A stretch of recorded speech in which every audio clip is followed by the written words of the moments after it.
Sir আপনার কাছে যাই দেখো হাটে একটা হাটে আপনার ইনকাম আছে কয় টাকা বেশি নাই হাটে ইদারে কয় টাকা নাই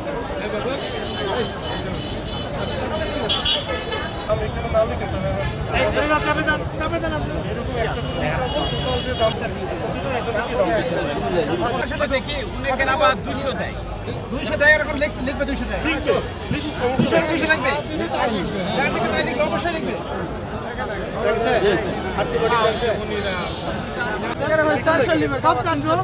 সমস্যা হলে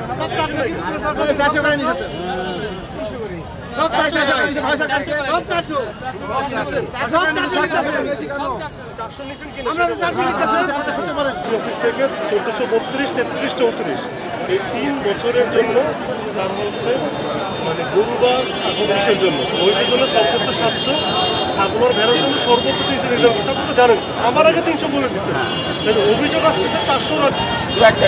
ঠিক আছে, আমি মঙ্গলবার আমি আবার আসবো, আমার স্টুডেন্টও আসবে, আর এক টাকাও বেশি নেওয়া যাবে না।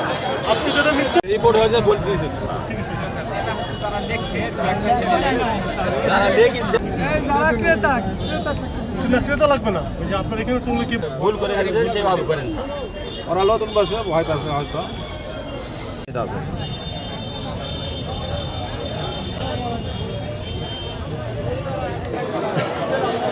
ওখানে না ওখানে না আপনারটা আগে দেন দেখি না দেখলা তো দিবে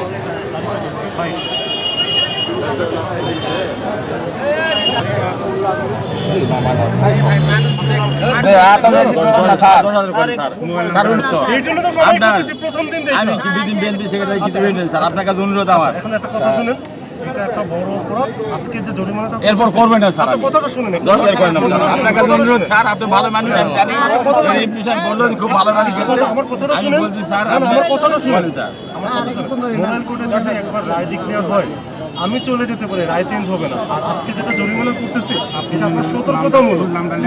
এরপরে যদি পাই তখন আমি বেশি জরিমানা করবো, ঠিক আছে?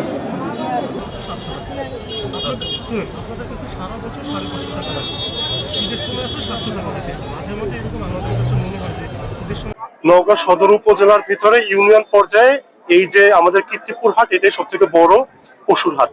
তো আসন্ন পবিত্র ঈদুল আজহা 2026 উপলক্ষে এখানে পশুর হাট বসেছে।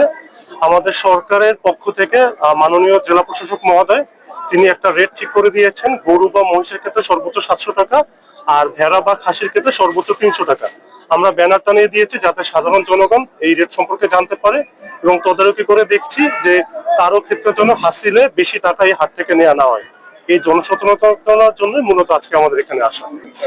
এসে যেটা দেখলাম মোটামুটি ঠিকই আছে। গরুর হাসিল ঠিক মতোই নেওয়া হচ্ছিল, কিন্তু খাসির ক্ষেত্রে একটু অনিয়ম পেয়েছি, আমরা আইনত ব্যবস্থা নিয়েছি।